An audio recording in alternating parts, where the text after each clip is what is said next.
Hello, everyone. Welcome to your White House briefing. Trying to get this one done a little earlier in the day today. I know that you are or should be aware of the fact that a little later today, this afternoon, the President will sign into law the Jump-Starting Our Business Startups Act, otherwise known as the Jobs Act, which includes key initiatives the President proposed last fall to help small businesses and startups grow and create jobs. A significant amount of job creation, as you know, comes from young firms and startup businesses, and these proposals will help them access capital, go public, and become more competitive. That will be in the Rose Garden due to the fine weather we are experiencing. And with that, I go to the Associated Press. Thanks, Jay. Do you think that'll be the last bipartisan jobs bill of the year? Oh, I hope not. The President hopes not. There's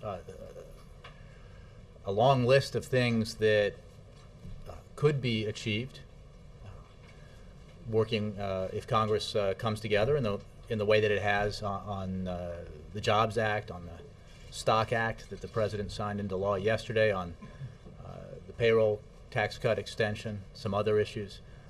I think, as you recall, in the beginning of the year, I was saying and others were saying that we did not buy into the conventional wisdom that somehow, because this was an election year, there was no possibility for significant things to be accomplished. Some of you who were here in 1996 recall that the opposite was true in that year when a Democratic president was running for re-election and Republicans controlled Congress. And the President is glad to be signing this legislation today. He will be joined by entrepreneurs as well as by members of Congress of both parties.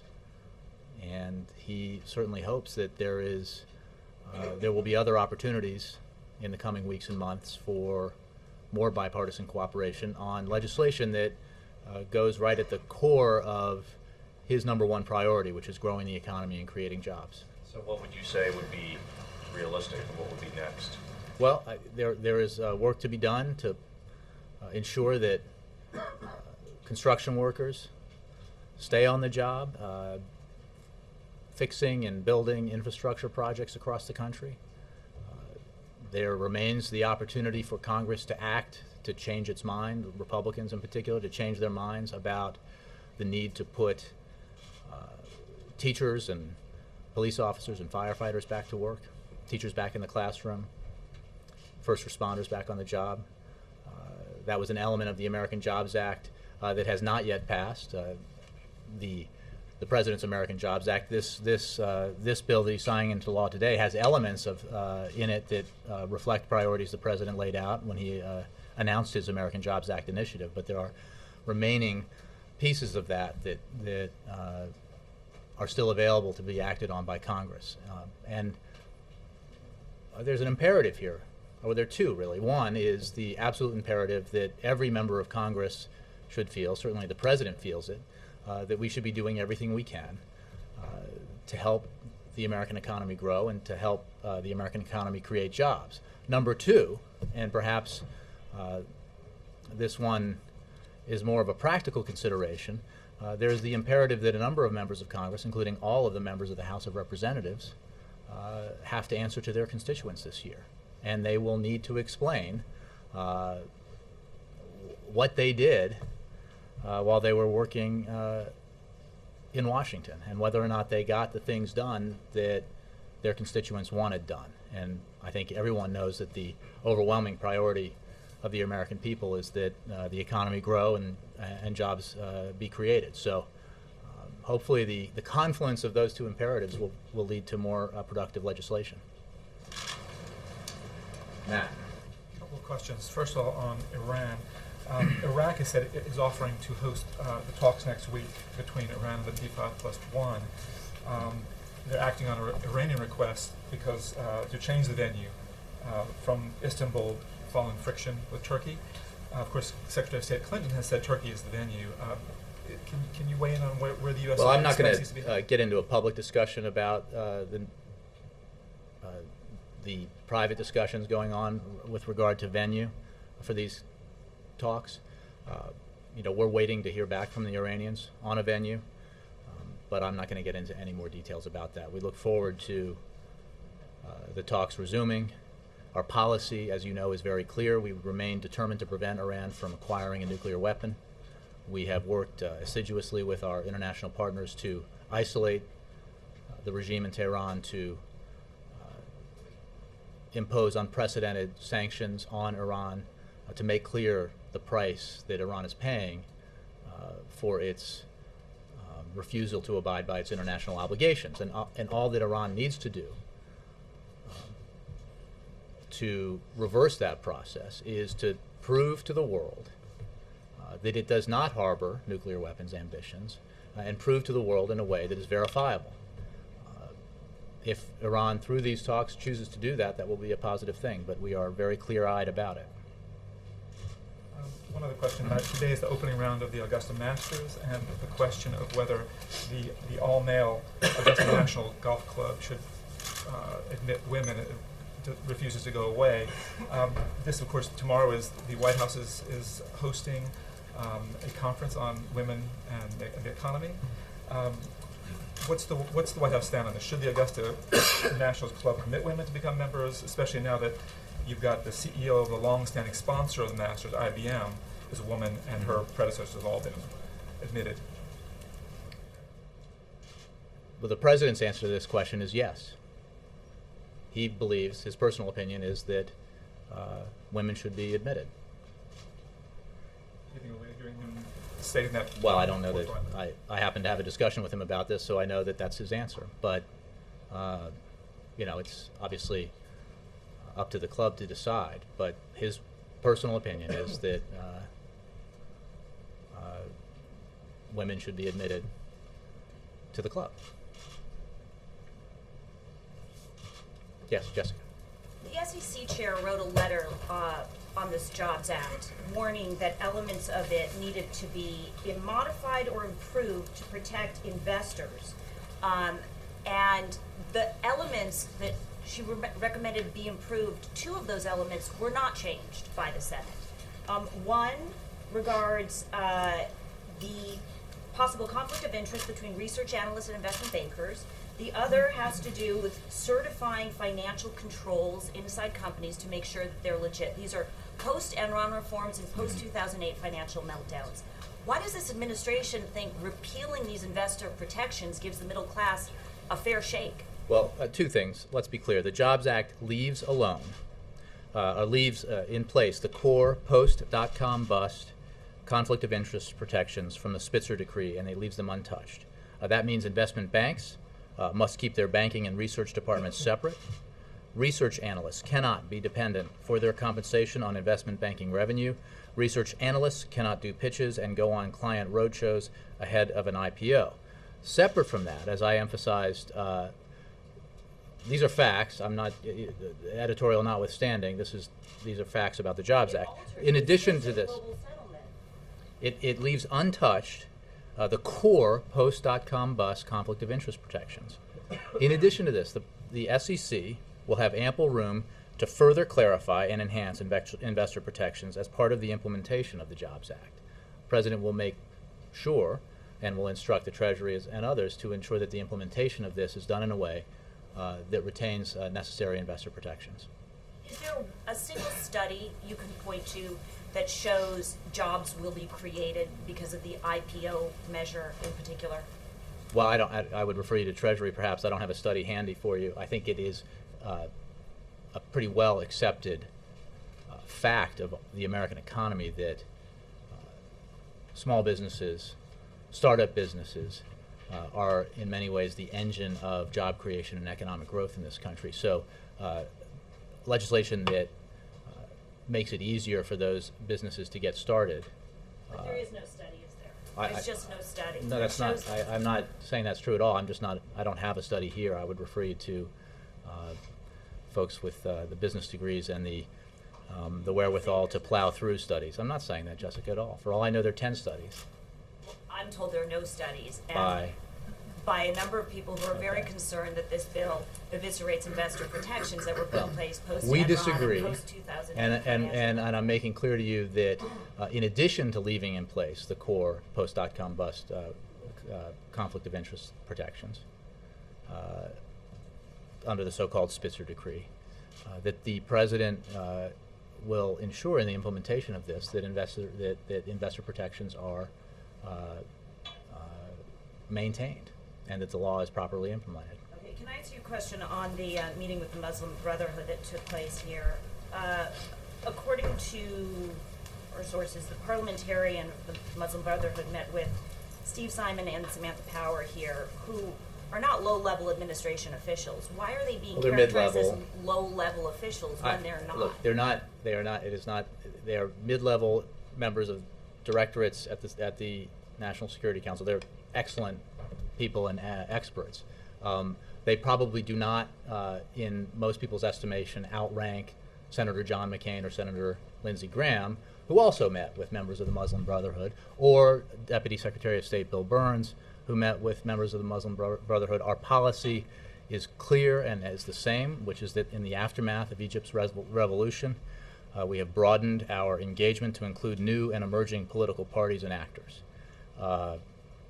Because it's a fact that Egypt's political landscape has changed and the actors have become more diverse, and our engagement reflects that. The point is that we will judge Egypt's political actors by how they act, not by their religious affiliation. No issue taken there. In the meeting, did the officials press the Muslim Brotherhood to press them on their stated plan to put the Camp David Accord to a referendum which would, well, effectively kill the treaty?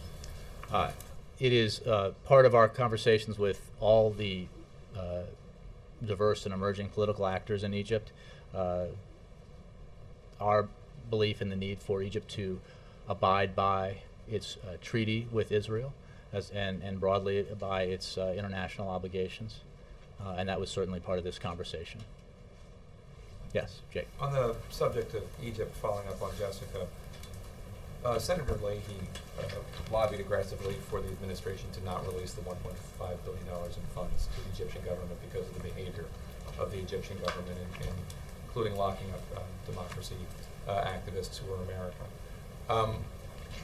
Why is Senator Leahy wrong? Why was the money released all at once and not in tranches, and not in a joint account that could be controlled by the Americans as well?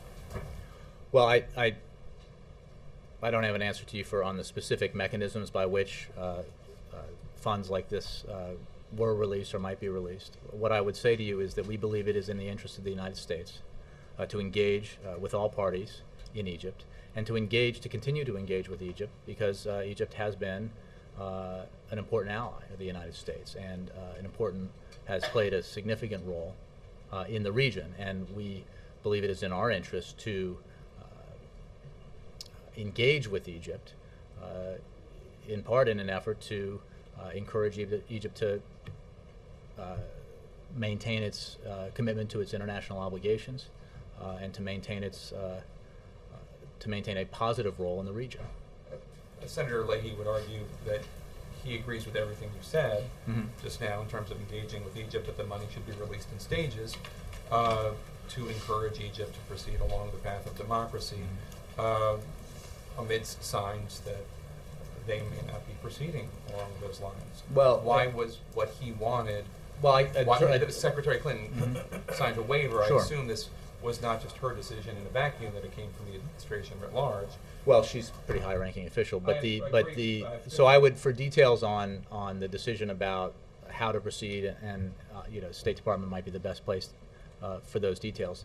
The overall assessment was not made without No, I'm serious sure consultations with the White House. I don't doubt that at all, Jake. My point is that, again, as you pointed out, we share the same goals, and I don't think there is a great deal of distance between our position and Senator Leahy's. The conclusion was reached that the approach that we're taking was the best way to. Yeah, but why? Because we believe that the kind of engagement that we are participating in with Egypt and with its post-revolution leadership and with the emerging political actors on the scene is is the right way to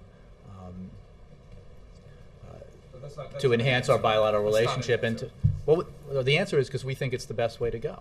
Because doing it Leahy's way would Again, risk alienating members of the Egyptian Well, government? you can make a variety of assessments speculating about how things might turn out if you took a different approach. The overall goal is the same.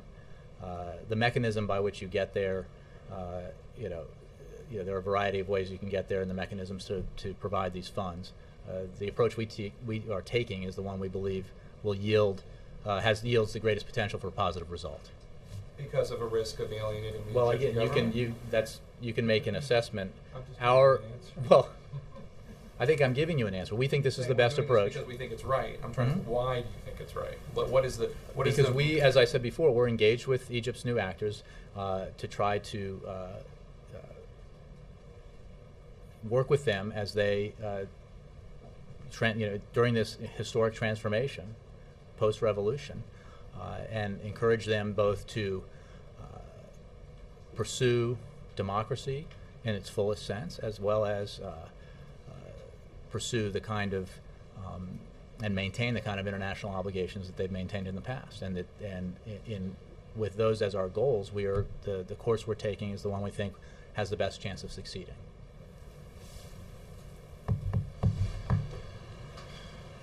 Ed. Jay, thank you. I want to go back to the women's conference on Friday. There's a pretty obvious political strategy from Chicago to exploit the gender gap that you have. It's in a lot of public polls that women by a wide margin are supporting the president over Mitt Romney or any other Republican paired up against him. Why are you using the White House on Friday to stage an event that clearly has some political implications? Ed, by that estimate, you're saying that anything that has to do with women has political. So anything. anything that has to do with growing the economy, because I think every political analyst out there would say that a stronger recovery would be good for the president politically, or anything that has to do with job creation is inherently political because more jobs would be good for the So president. what day are you having a men's conference on the economy?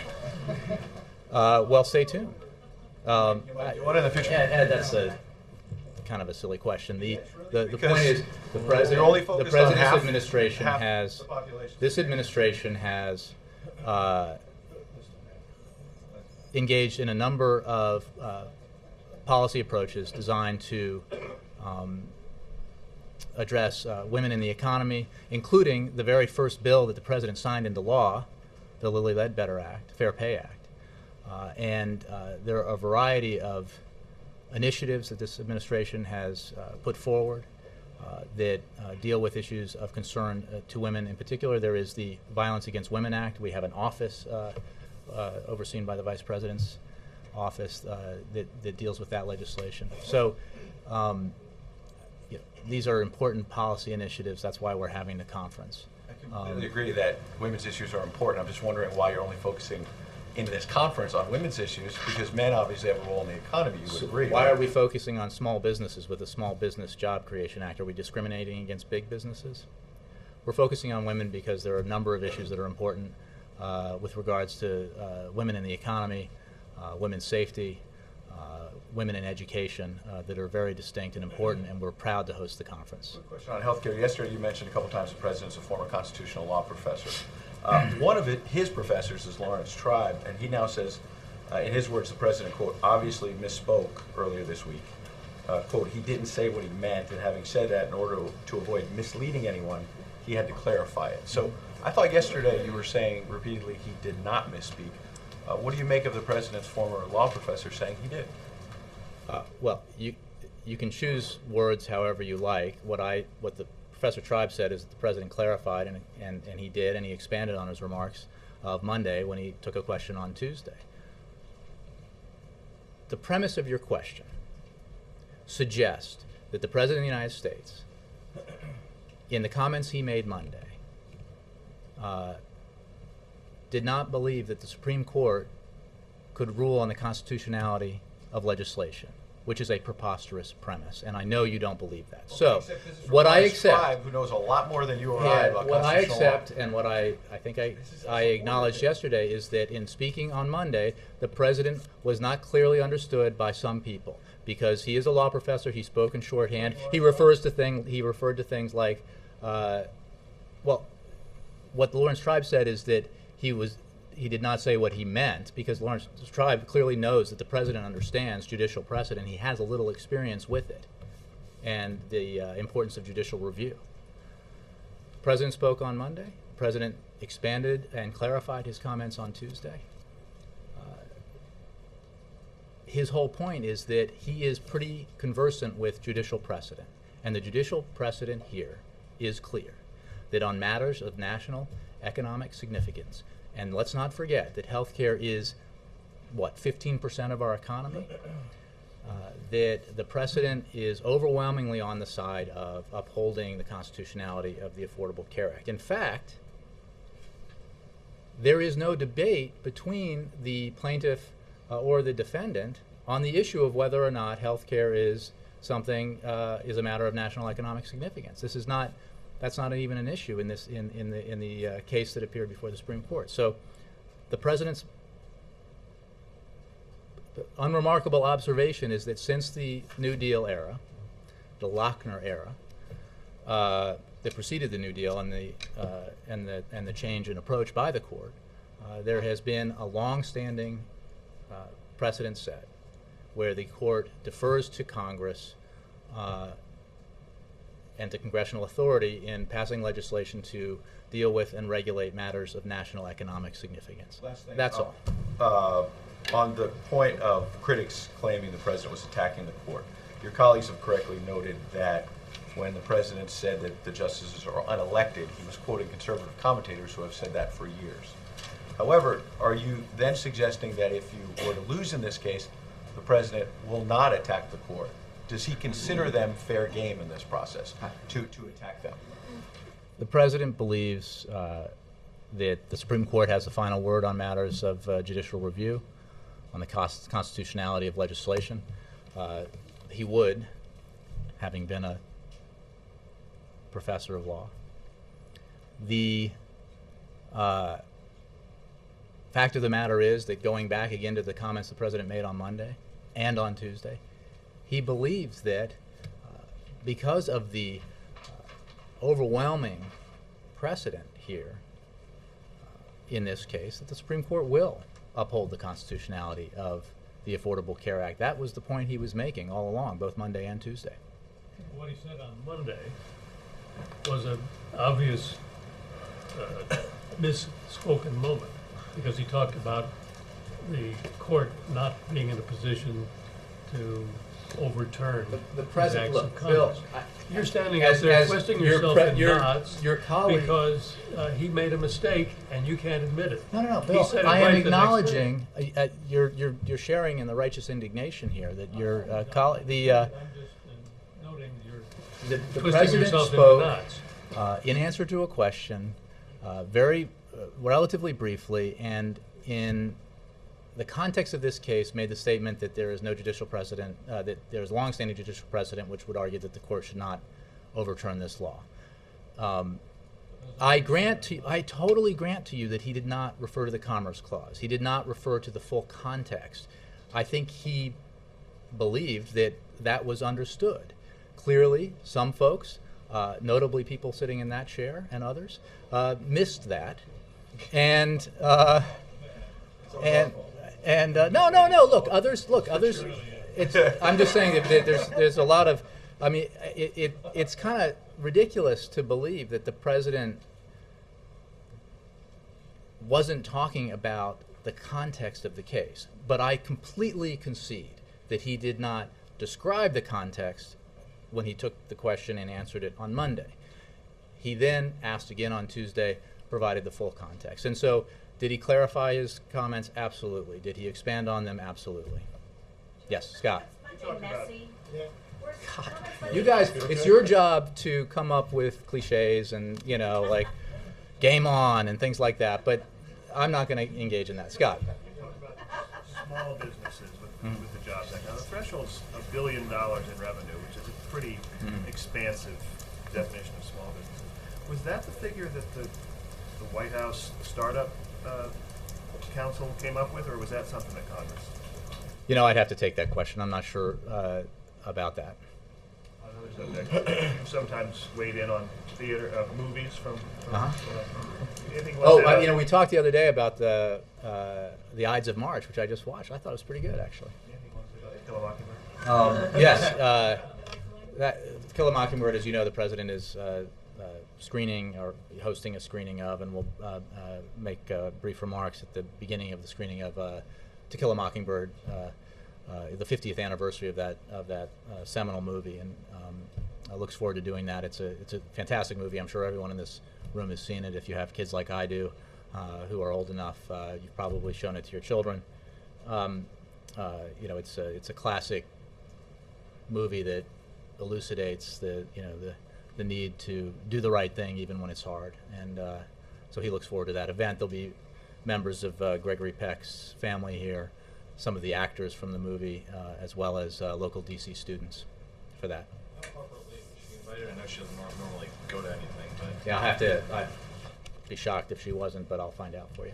Yeah. Jay, on the movie, do you know if President Obama was influenced in his decision to pursue a legal career by the movie or the book? I talked to him today about the Masters. I did not talk to him about that, so I don't know. On the Masters, would the president would the president agree to play at a course that discriminated against women? I didn't have that conversation with him. The president answered quite clearly to me, which I conveyed to you, that he believes Augusta should admit women. You know, I think we're kind of long past the time when women should be excluded from anything. Kristen. Thanks, Jay. On the topic of the resignation of the GSA administrator, the training conference that led to the resignation happened in 2010. How can the White House be sure that there were no other such examples of excessive spending before this was revealed, either in that agency or in other agencies? Well, it's a big government, so I would hesitate to make any blanket statements, but what I can tell you is that on his first day in office, President Obama made clear that the people who serve in his administration are keepers of the public trust, and that public service is a privilege. Under his leadership, this administration has taken historic steps to protect taxpayer dollars and eliminate waste across the federal government. When the White House was informed of the Inspector General's findings in this matter, we at the White House quickly acted to determine who was responsible for such a gross misuse of taxpayer dollars. The president was informed before his trip to South Korea, and he was outraged by the excessive spending, questionable dealings with contractors, and disregard for taxpayer dollars. He called for all those responsible to be held fully accountable, given that these actions were irresponsible and entirely inconsistent with the expectations that he has set as president. You know, there are a number of efforts by this administration to curb conference spending. In particular, in September of 2011, the President's Office of Management and Budget directed all agency heads to conduct a thorough review of how they are spending taxpayer dollars on conferences. Pending that review, conference-related activities and expenses were not permitted to go forward without sign-off by the Deputy Secretary or an equivalent Chief Operating Officer for each agency. Each agency has established tough internal controls and have certified those controls are now in place. To date, as a result of these efforts, they have achieved over $280 million in reduced costs in the first quarter of fiscal year 2012 compared to the same period of time in fiscal year 2010. There's a lot more detail I can give to you on this if you would like. Jay, as you point out, that was in 2011. Will there be any attempt to investigate excessive spending from the first if excessive spending is brought to our attention, or I assume they're obviously independent, but the IGs, you know, I think the president's reaction here, the White House's reaction here makes quite clear that the president believed very strongly that this was outrageous behavior and activity that was not in keeping with his express direction that he gave at the beginning of his administration. Did the mind reader at that conference know what the president was talking about on Monday? You'd have to fly out to find her and ask her, or him. Jay, also, can you address the issue of the signing ceremonies? There was a signing ceremony yesterday and again today. Why hold two signing ceremonies this week and not, for example, when the free trade agreements were signed? You know, we have held signing ceremonies. There are a lot of moving pieces here in terms of getting legislation that's passed from the Hill here. Sometimes, remarkably, it takes days, sometimes a week. There are schedules here. We have had a number of signing ceremonies. President's delighted to be taking part in one today, took part in one yesterday. And should there be significant legislation passed by Congress in the coming weeks and months that this president can sign into law, I think there's a good chance we'll have another signing ceremony. The most important aspect here is the work that is being done, the laws themselves that affect our economy and affect its ability to continue to create jobs. The ceremonies are nice, but the real issue here is the actual legislation. Republicans have charged that there haven't been more signing ceremonies so that the president could sort of make the argument that this Congress is an obstructionist body. It is news to me that Republicans in Congress were eager to appear next to the president. That had not always been the case, but we're happy to say that there'll be a number of Republicans at today's signing ceremony. I know of at least one Republican who participated in yesterday's signing ceremony. Yes. Okay. Back to the NSC meeting with the Muslim Brotherhood. Other than the basic fact of engaging with the group, what was the administration hoping to accomplish in this meeting, and how far did it go toward meeting that goal? Well, I don't have a readout for you or details of it. I think that this is part of, again, regular engagement with the emerging political actors in Egypt. I think it is known to everyone who has paid any attention to the post-revolution developments in Egypt that the Muslim Brotherhood will be a major player. And we are engaging because that's the appropriate and right thing to do.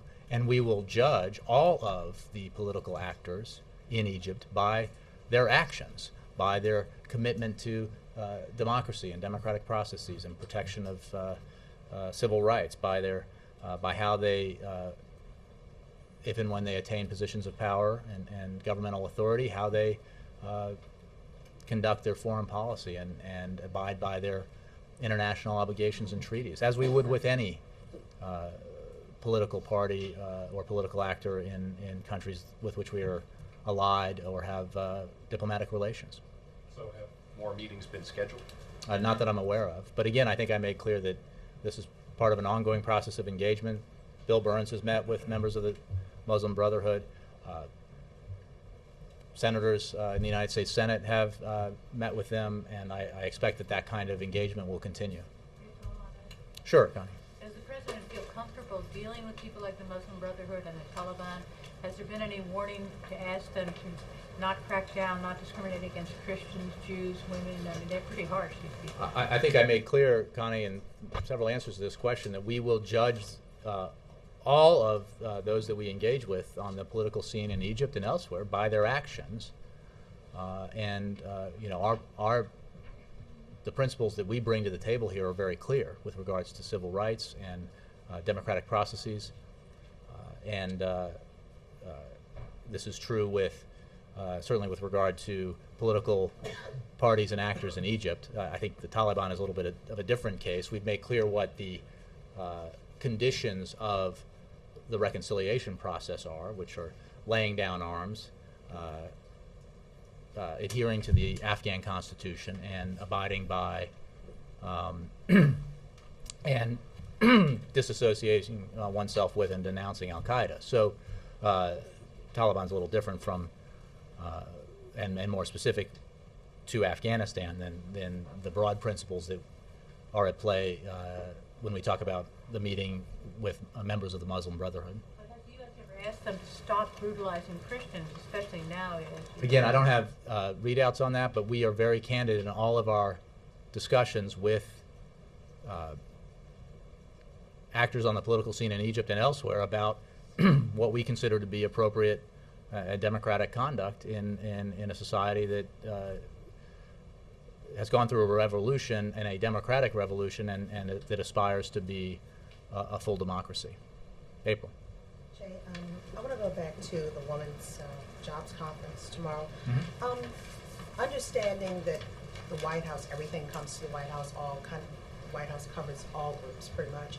What other groups are you looking at having conferences for?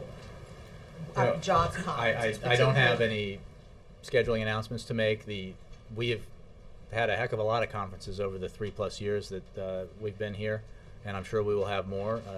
These kinds of conferences help to focus the energies of an administration on specific initiatives and legislation, to focus attention on issues of importance, and we'll continue to do that. But I have no announcements to make about other upcoming conferences. I want them to be exciting and surprising. Okay, well, they will be exciting and surprising, but the question comes after your exchange with Ed, and it does kind of make you wonder, particularly when there's certain groups still in this country that have disproportionate numbers compared to mainstream America. And I understand women are heads of households in a lot of homes, large portions of breadwinners and things of that nature in homes. But there are also other groups like the African American community who still has a disproportionate number. And the Labor Department even came out with a study on the black workforce. And what's next after that? And that was last year, and I'm still wondering what's next, especially with this conference. Well, I don't have with me the variety of initiatives that this administration has undertaken and continues to undertake that either directly or principally benefit economically minority communities or underserved areas of the country. The focus of this particular conference is on women. As I said before, there have been and will continue to be a number of similar conferences and forums at the White House that focus on particular initiatives aimed at sectors of the economy or sectors of the population, or specific policy initiatives, whether they're education or regard education or the economy or even national security. So it's the broad focus of all of these efforts with regards to domestic policy is economic growth and development for everyone in this country. I think the underlying principle that the President states so clearly, and as he did just the other day in his speech to the AP luncheon, was that his economic vision is one where everybody gets a fair shot, everybody is given a fair shake, and everybody plays by the same rules. That is the underlying principle behind his whole economic policy approach, and will continue to be so. Mark. Jay, the North Koreans appear to be on track for a satellite launch sometime in the middle of the month. The administration's been pretty clear that if they go ahead with that, the food aid deal will be put on a shelf. But I'm wondering what else is the administration doing in these days leading up to that potential launch to apply pressure, either with the Chinese or others, to head off the North Koreans and persuade them not to do this? We are engaging at a variety of levels, as we always do, to convey to the North Koreans the fact that this activity, if it takes place, would be in violation of their international agreements and would make it impossible for us to pursue the nutritional assistance that had been discussed earlier. I think the President talked about this quite a bit in his various encounters with the press when he was in the Republic of Korea in Seoul. He talked about working with the Chinese to encourage them to use their influence with the North Koreans to get them to change their behavior and to